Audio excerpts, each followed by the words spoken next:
why would you need to notify the people around you then if you are trying to get your house to be on the historical list? There were some regulations that if you were within eyesight of the historic district, then you had rules and regulations that you had to follow because you were in the environs. Yeah, which is why some people were not too happy about it because they weren't directly tied to it, but when you're nearby, you are. And so that's why it's kind of a hot topic of, Welcome to Lawrence Real and Local, Keeping It Real podcast presented to you by the Lawrence Board of Realtors.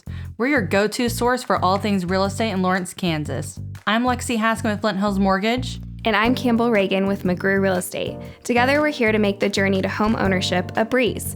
Join us as we share insider insights, expert advice, and a dose of fun along the way. Welcome to Lawrence Real and Local, Keeping It Real podcast by the Lawrence Board of Realtors. My name is Lexie Haskin with Flint Hills Mortgage. And my name is Campbell Ragan with McGrew Real Estate. And we are joined today by Sean Williams with Hedges Real Estate. Yeah. So thank you for joining us. It's a pleasure to be here. Yeah. So Sean's name was given to us by a lot of people when we were wanting to do this episode of historical designations and homes and just like all the things. Do you want to give us a little bit of your background on real estate and then also experience with historical homes? Yeah, sure. I was born and raised in Lawrence, and my father was born and raised here. My grandfather came here about 1910 to go to KU, as many people do. My mother and father met at KU, and I was born and raised in Old West Lawrence, the house that was in constant renovation. I grew a great appreciation for it because there's a monument. There's a stone across from the alley where I grew up that said, "Here Griswold, Baker, Thorpe, and Trask were shot, August 21st, 1863. And from the moment that I could read, I thought, God, are they buried here? Or it's like they were shot here. What happened? Yeah, Did they move them right go? away? Or is this a headstone? How 7-year-olds' mind can go wild. Like they're haunting this area. Yeah.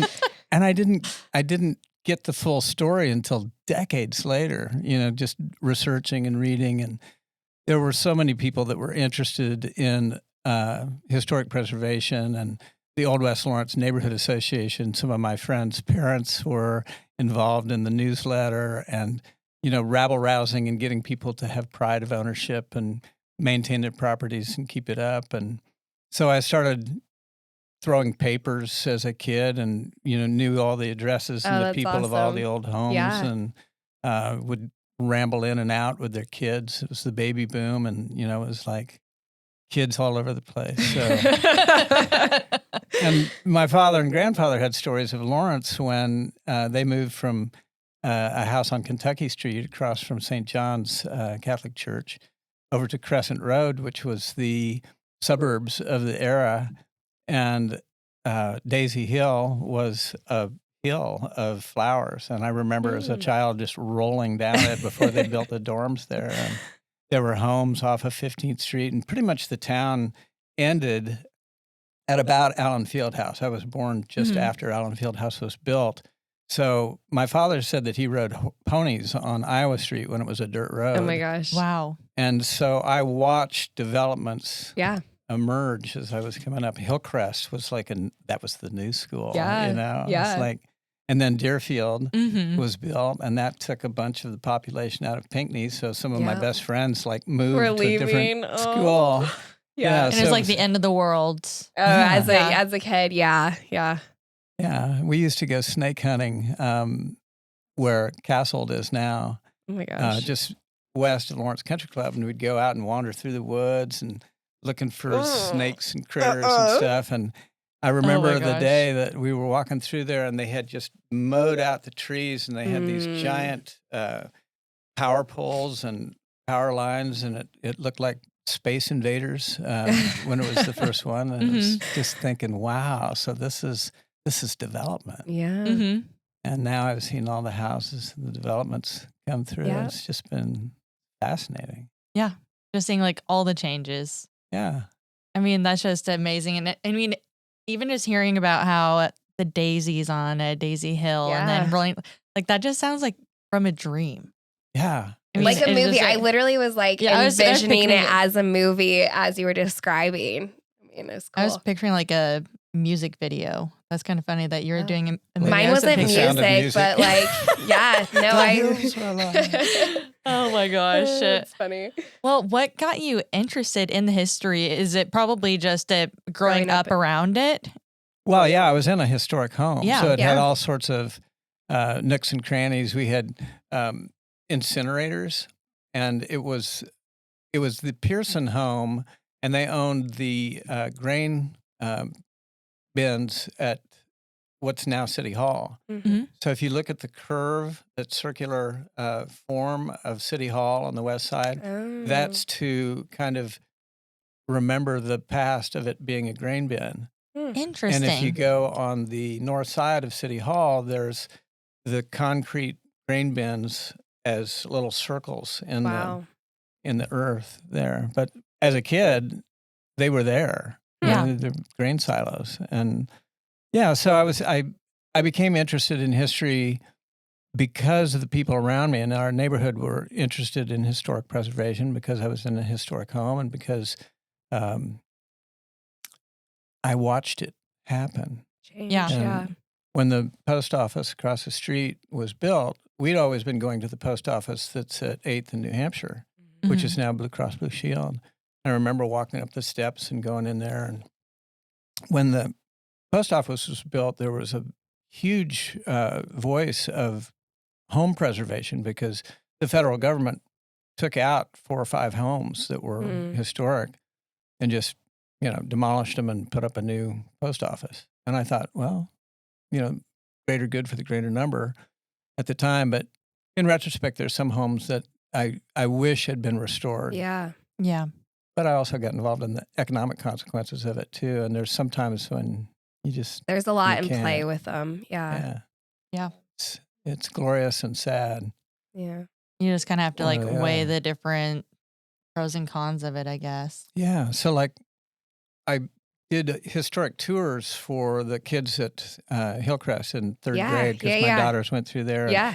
We'd start at the Shunganunga Boulder, and I'd talk about how our pioneers had settled there. And I said, but it is a Native American granite stone that was, it's significant because the glacier came just to the edge of Douglas County and Shawnee County and stopped. This is just as far as it got.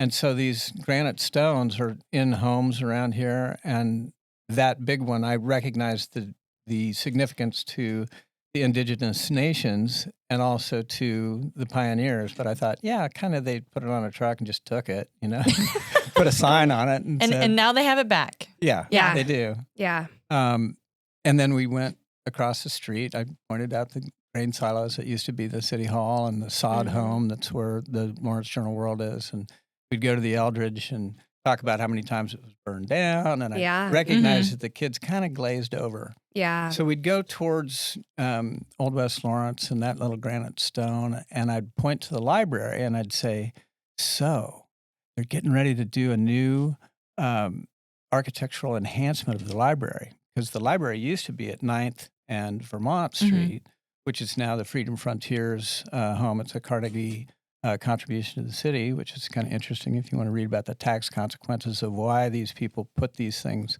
in cities all over America. But that was our library. And when I was in gymnastics at Lawrence High School, we were called up to get the whole gymnastics team to move all of the books from the old library at 9th and Vermont to the new library at 7th and Vermont. Wow. Which was great. We got like $4 an hour or something. We thought we were swimming in money. But before they built the library here, it was a used car lot. And I remember coming by here when I was like 14, and there was an old MGB or something that was convertible. And I said, Dad, I can buy that for $1,000. And he said, yeah, that's pretty much how much your insurance will cost. And then went through all the economics of owning a car and pretty much talked me out of it. You're like, okay, never mind. Yeah. Oh my gosh. Yeah, so much fun to watch the city change. And like 1968, they built a swimming pool in a place where we used to play softball all the time or hardball. And I thought, gosh, they built that in 1968 amid a whole bunch of controversy, and we're so proud to be from a free state in Kansas. And, here we are, 1861, we become a free state, and we changed the whole political future of the United States. And it took us 107 years to have a racially integrated swimming pool. Yeah. So there's a lot of significance in the things that are done and built and how they're built and the architecture and the culture and social dynamics, all that stuff. Yeah. And so Sean also taught us something else before we started recording. So, and this, I'm sharing it because we were so shocked about this in another episode. Yes. So apparently black street signs signify historical area. Yeah. If you go through Old West Lawrence, you'll see black street signs. And I think at one time they thought about putting up the old names of the streets like Winthrop and Henry Street. Yeah. And, if you go back and read the history of Lawrence, you get all those originals too. But that might be confusing for people though, too. Would be. Yeah. It'd be cool, but it'd probably be a little Very confusing for some. So after we're done recording today, I'm going to go research your sign colors. No, that too, but I'm actually going to go drive and look for those black signs since we're right next to Old West Lawrence. There you go. Yeah. Yeah. Well, one of the tour streets that I take new clients to that are new to Lawrence, I'll take them to 7th in Louisiana. And if you drive south, you notice that the road is just a little bit wider than all of the other streets in Old West Lawrence. And it was because the mayor's wife lived in the brick home that was owned by the guys that were making bricks, the Lawrence, Kansas bricks at the brick factory, which is now Abe and Jake's. And he was mayor, and she had the first motor car in Lawrence. And it didn't have a reverse. So you can drive up to the horse hitches there, which people probably don't recognize anymore, the concrete posts with the metal circles on them, or to tie your horses. Yeah. And she wanted to be able to take her car and pull around in a circle without so that it would come up to the curb just right. And so they had to make the street just a little bit wider. I remember hearing that story. That's funny. And the cool thing is the car is now in the Watkins Museum of History, too. So you could go check it out. Yeah, it's on the upper floors, too, which was cool. Quite Probably a deal. Difficult to get it up there, but it's staying there now. And it's not moving. Yeah, it's not moving. It's staying there. Yeah. But I say, okay, let's dive into this a little bit. I mean, I just got so entranced by everything that you were saying. Oh yeah. We should talk about housing. Yeah. Historic housing. So we're going to talk about home designations, historical home designations, and what it means for the renovations and value. So I mean, what qualifies a home to be designated as historic, and how does that impact homeowners? Well, there's a whole bunch of things that can contribute to its historic integrity. It can be the people that live there. It can be the architecture. It can be the builder. If it was a master builder, Frank Lloyd Wright comes up in some Lawrence homes, and Tommy Constant. Kelly Drake will be up there someday too, I'm sure. And it's like also cultural, social, and political things. So Old West Lawrence was on the National Register of Historic Places as a whole neighborhood. So if your house was in that area, you were in a historic district.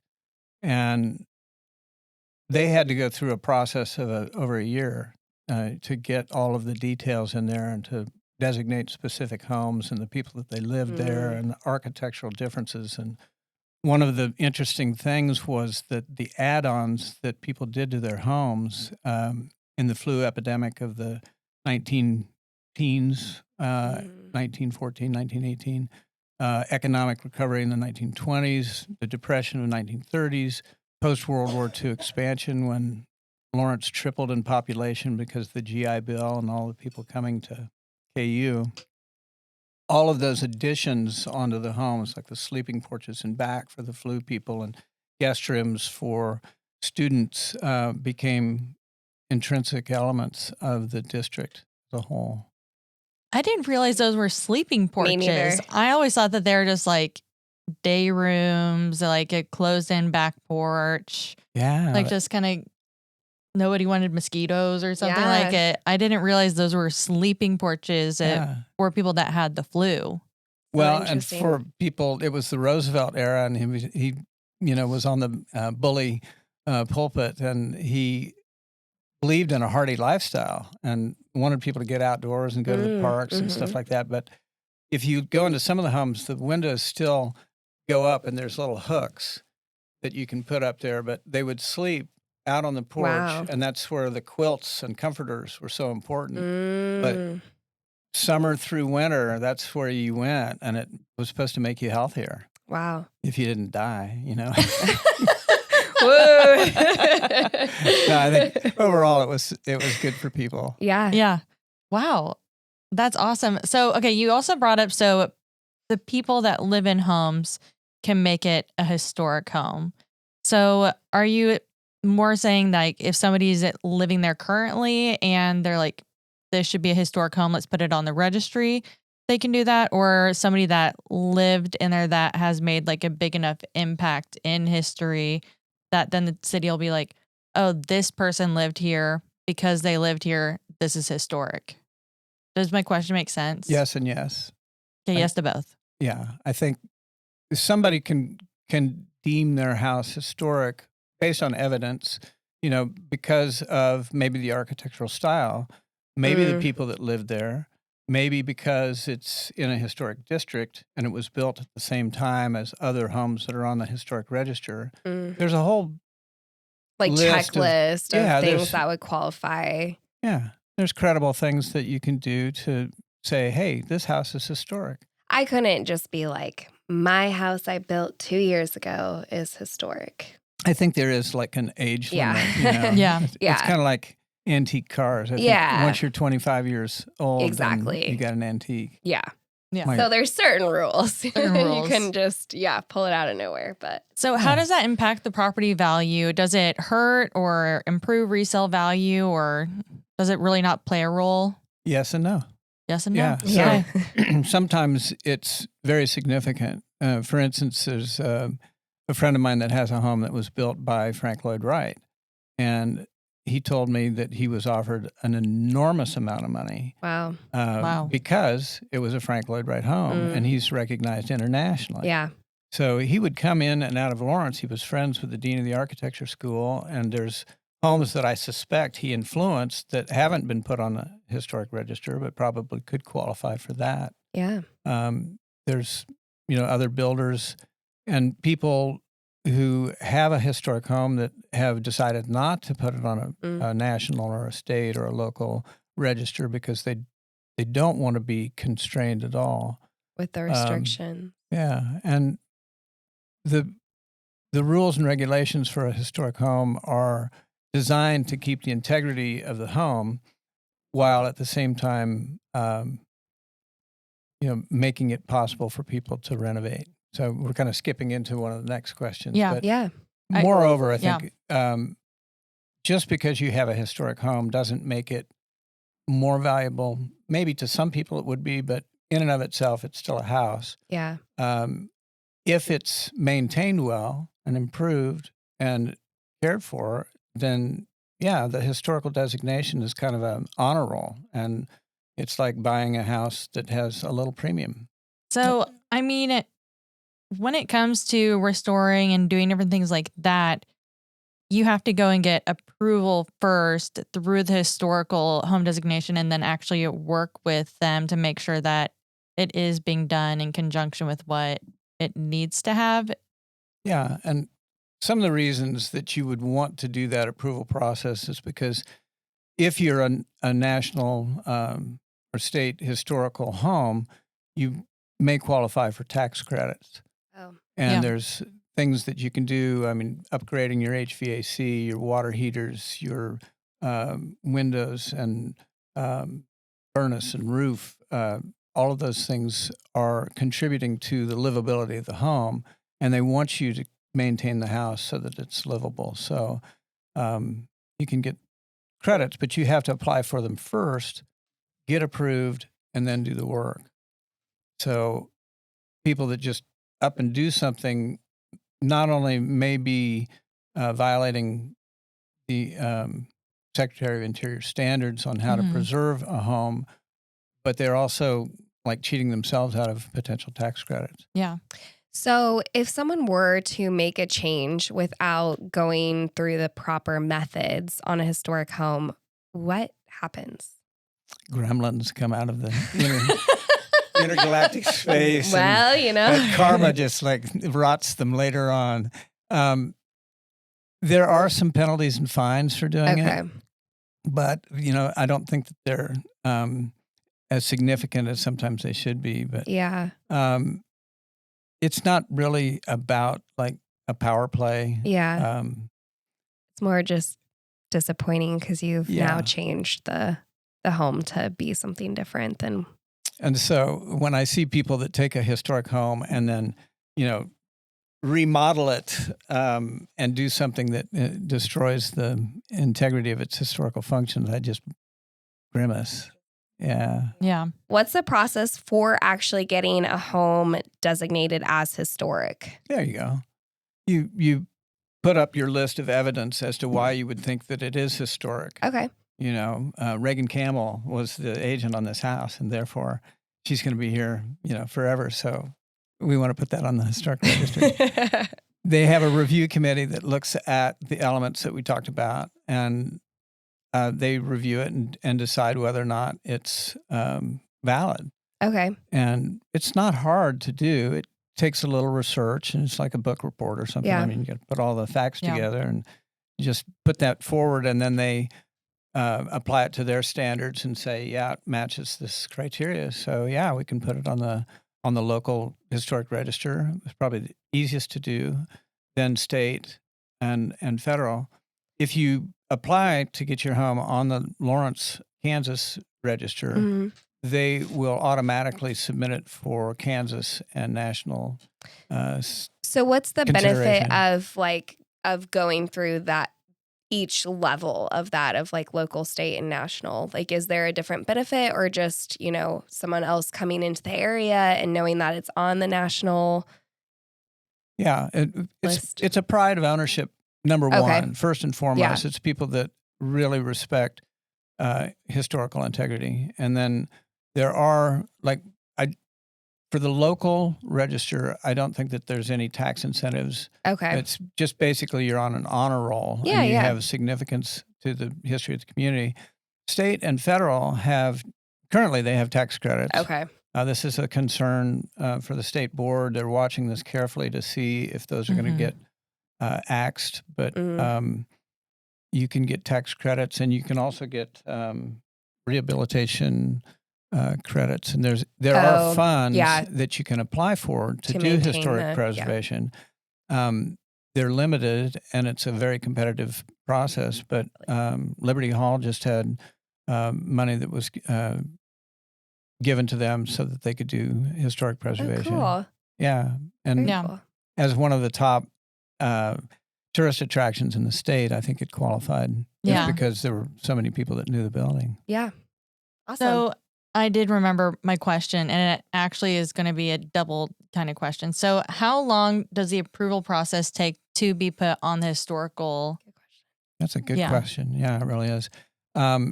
For the national and state, I would say 12 to 18 months. Oh, okay. And for local, 3 to 4 months is the proposed guideline, because you have to give notice to surrounding homes. If you have a home, for instance, that you want, then you have to notify everybody that is within 250 feet of that home and say, hey, we're considering this for historic recognition.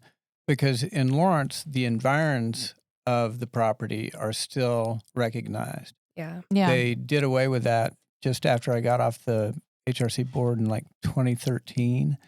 And there were developers in Wichita primarily that were really hindered by the environs overreach. And, depending on who you're talking to, it was a good or a bad thing. But it used to be that you had to go through a review process if you were doing modifications on a home that was within the environs of a historic structure. Now it's much more lenient. Oh, interesting. Mm-hmm. So why would you need to notify the people around you then if you are going to be trying to get your house to be on the historical list? There were some regulations that if you were within eyesight of the historic district, then you had rules and regulations that you had to follow because you were in the environs. Yeah. And which is why some people were not too happy about it because they weren't directly, tied to it. But I mean, when you're nearby, you are. And so that's why it's kind of a hot topic of, Interesting. So then if you're a realtor, you're selling a house near a historical house, is that something that you should be definitely aware of and telling people? How would you know that you are near? The term is the historical environs, right? That kind of refers to the neighborhood area, the designated.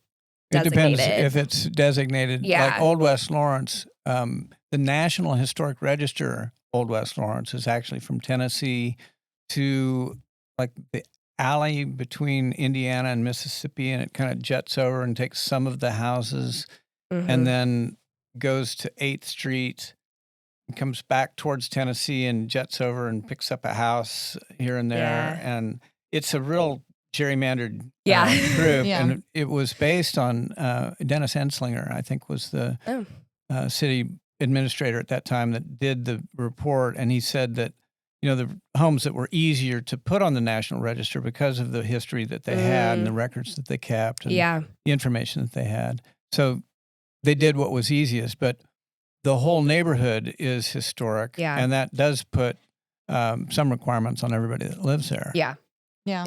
And the value is very intangible. But what I tell people that have been here for a while and people that are new is that when people come to Lawrence, Old West Lawrence is kind of a destination. They go through and they look at the old houses and they learn about the history of the people that were there.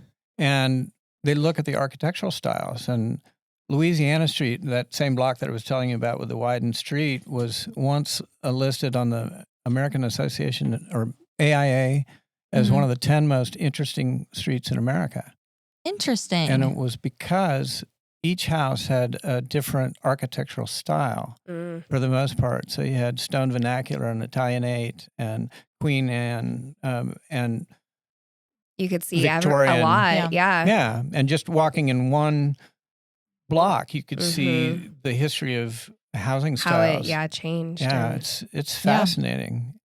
Everybody should drive down the 700 block of Louisiana and just look back and forth at the homes and say, wow. Yeah. Well, I remember taking it. I mean, I think it was like about 3rd grade that a lot of the elementary schools do the historical home. But I'm like, I need to refresh.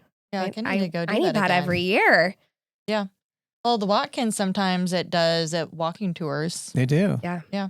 Yeah, and they have a playhouse on the 3rd floor that is with historic clothing and stuff. And my girls went up there and played dress up in the house. And it was a playhouse that was in the backyard at 603 Ohio when I was growing up. And they just donated the whole playhouse to the museum. Wow. And it's been a real magnet for That's cool. kids to go up there and play in. Very cool. Watkins is a pretty cool place. Yeah, I encourage everybody to go to the Watkins Community Museum. So the original question that I asked about the approval process for that was also for that second question, I guess. So when we were talking about people making changes to their homes and renovations and working with the society, how long is that approval process to get all the work started? And is it like a continual, like you have to keep going back to them, be like, okay, this is where we're at sort of thing, updating? Sometimes. They can do an administrative review and just check it off and say, yeah, you're good to go. I encourage my clients that are thinking about doing renovations or remodeling, particularly, to know what the rules are. So it's important to have an architect that knows historical preservation, and it's a good idea to check in with Lynn Zollner and the Historic Resource Commission in City Hall to find out what they're doing and why. They have standards they want to uphold so that they keep the character of the whole neighborhood. Yeah. So somebody doesn't just come in and bulldoze a house and and rebuild something that's totally, entirely out of whack. Mm-hmm. And a good example of that is 805 Ohio, which happened when I was a kid. And the guy that owned the house, which used to be a hospital for Lawrence before Elizabeth Watkins donated the existing hospital to the city at 4th and Main, that house was owned by a guy who was trying to get something through the city, and they weren't allowing him to do it. And so he built a pair of duplexes just to the south, and the sizing and mass and structure was just completely out of whack. So yes, there is an approval process, and it does take a little bit of time. If you're organized, you have a good architect, and you understand the rules, then it's a lot smoother. Yeah.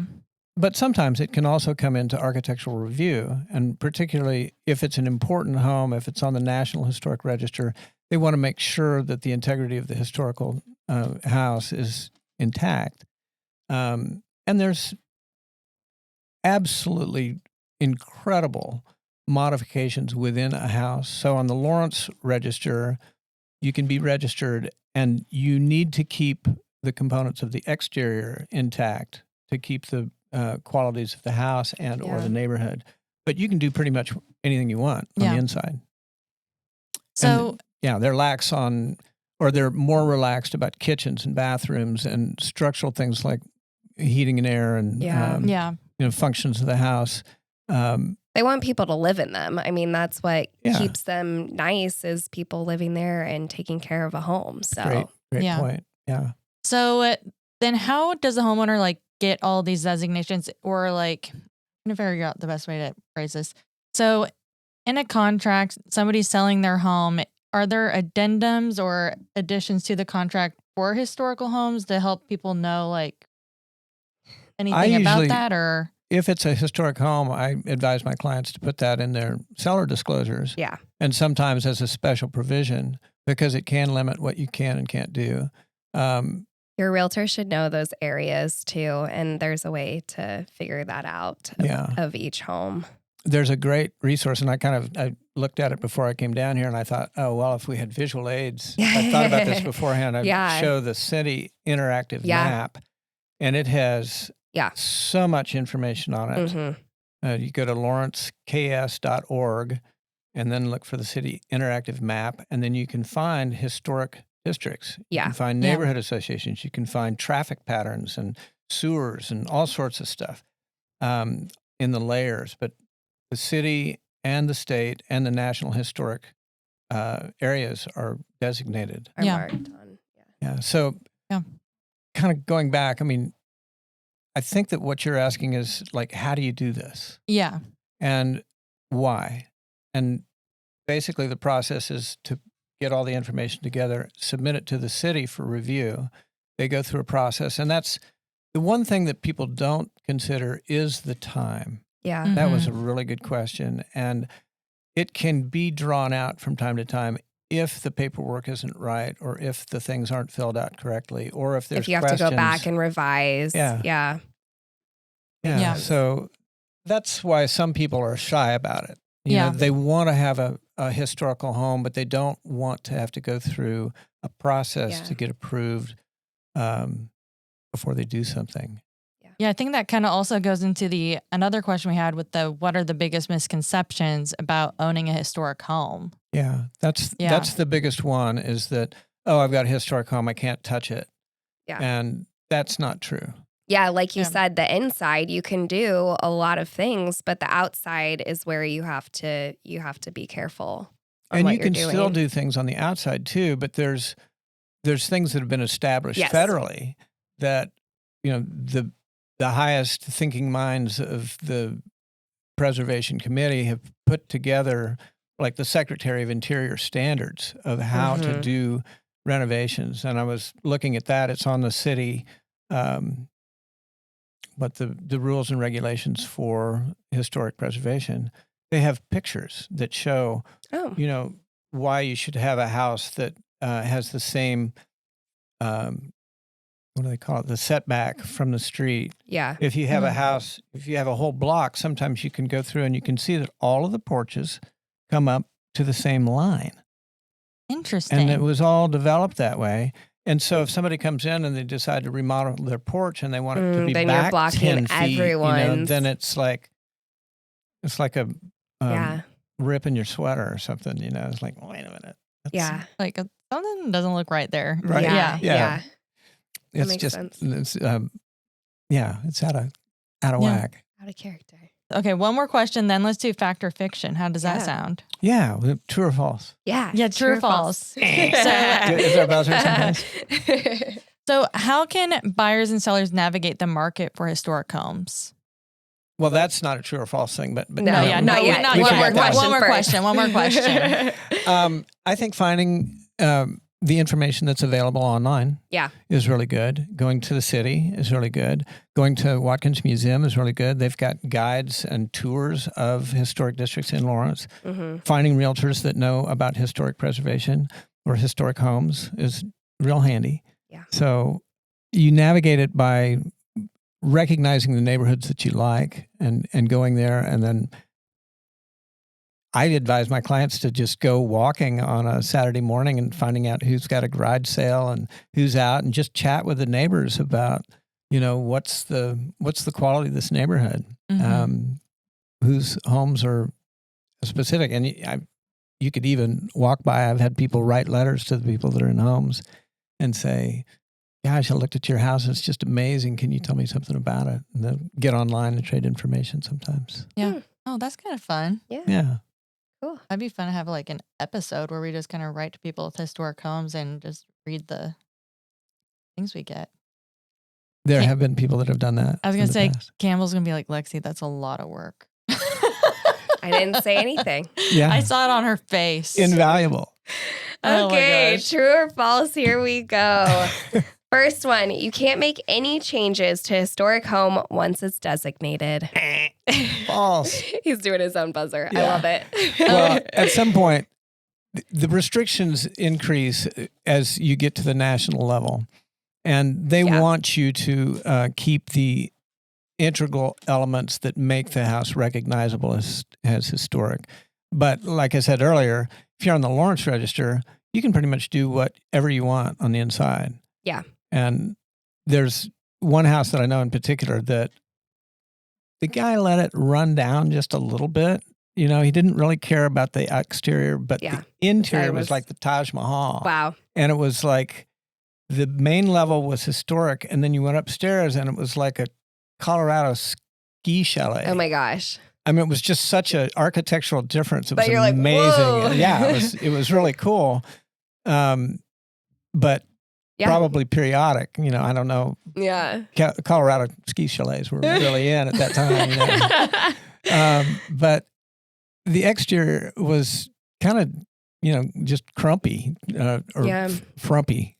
And I said, so why did you do that? And he said, well, the county appraiser really judges the value of your home by the exterior. And unless you have a building permit for all the things you did on the interior that shows how much it was they worth, don't see that then they don't understand the whole value of the house. Yeah, fair enough. Yeah. You're like, okay, that's tip for you DIYers. Next one, owning a historic home automatically increases the property value. Not necessarily. Yeah. You can buy a historic home that's just dilapidated, and as you probably talk to your clients, there's the foundation, roof, mechanical, electrical, plumbing, windows, doors, ceilings, floor.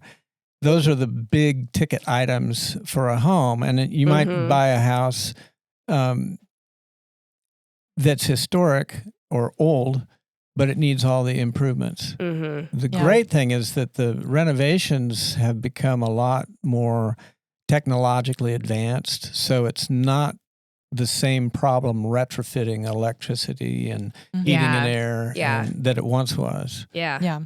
So it's gotten cheaper to renovate, and just you didn't ask this one, but the reason for buying a historic home sometimes it's just because of the components, the building materials, and the quality of the craftsmen that put it together. I mean, the homes in Old West Lawrence, there was a master craftsman on that home from beginning to end. And Materials have changed over years. Yeah. I would advise people to buy an older house right now than a newer house, but there's different factors in play, right? With every home, and forever changing. And there are people that like new houses, and I don't mean to say don't buy a new house. Yeah, no, they're easy. They're different. Yeah, different buyers, just different market. Yeah. Yes. Yeah. So there are grants and tax credits available to help restore and maintain historic properties. There are for now. Yeah. Keep tuned. Talk to your legislature.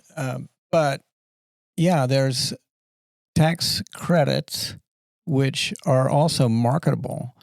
So let's say you do something that qualifies for a tax credit, 20% of your costs, and you don't have the tax consequences that will use all of that. You can sell the excess to people that need tax deductions. Interesting. And so banks and high net worth individuals will buy tax credits to reduce their tax liability, and they don't have to apply it to any structure or anything. They just buy the tax credit. And if they've got a taxable amount of money that is high, they just buy that tax credit and apply it, and it reduces their tax liability. Cool. And typically they sell them for about 89 to 92 cents on the dollar. So you don't get dollar for dollar credit worth, but you do get the tax credit. Yeah. Hey, all historic homes must maintain their original design materials and floor plans. Okay. We talked about that, but and it's nice if you do have the floor plans, and I encourage people to take pictures of their houses and keep any documents. If you've got an abstract or if you've got plans, keep them, because that's just helpful. Yeah. Forever. Yeah. Absolutely. And our final one: buying a historic home means higher maintenance and renovation costs. I puzzled over that one. Yeah. We got these questions before Lexie asked them today. I'm just telling everybody out there. She kind of tipped the audience, but that's one that I think generally I would say that's probably true. Not necessarily, but you're dealing with something that's already in place, so you have to operate on the house. And among those. And it's built for a different time. So if you get a really historic house, you'll notice that there's transom windows, and those were used for heating and cooling when there wasn't an AC unit. 19 SEER sitting outdoors cranking air through your house. But they would design the windows, and they had tall ceilings so that the air would circulate through the house. And you can actually use an old home the way that it was intended to be used and save, but it's a different lifestyle. Yeah.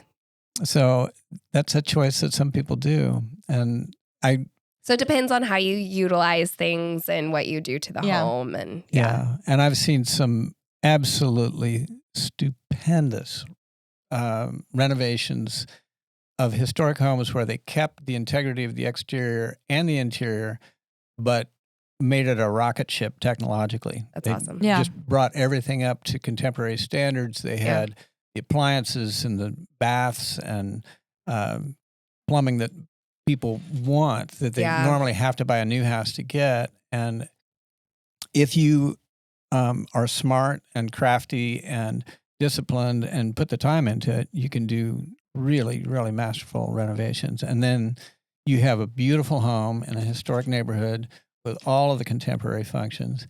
And the other thing about historic neighborhoods is, like, Old West Lawrence is 3 blocks from downtown. And you've got the post office and city hall and county offices and retail, entertainment, dining. There's like over 50 food places to go on Mass Street. And so living within the environs of downtown is a value too. Yeah.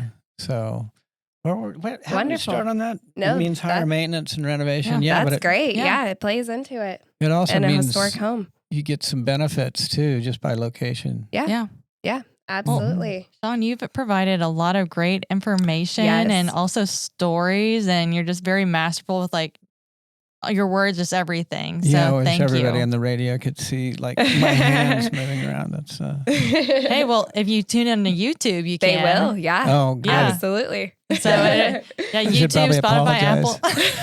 No.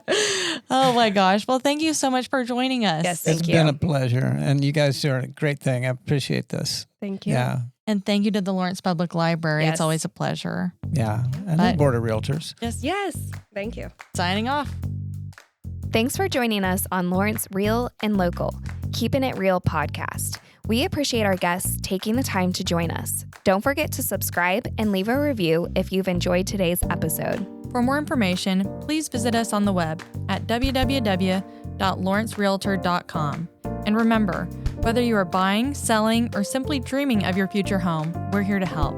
Until next time, keep it real And happy house hunting.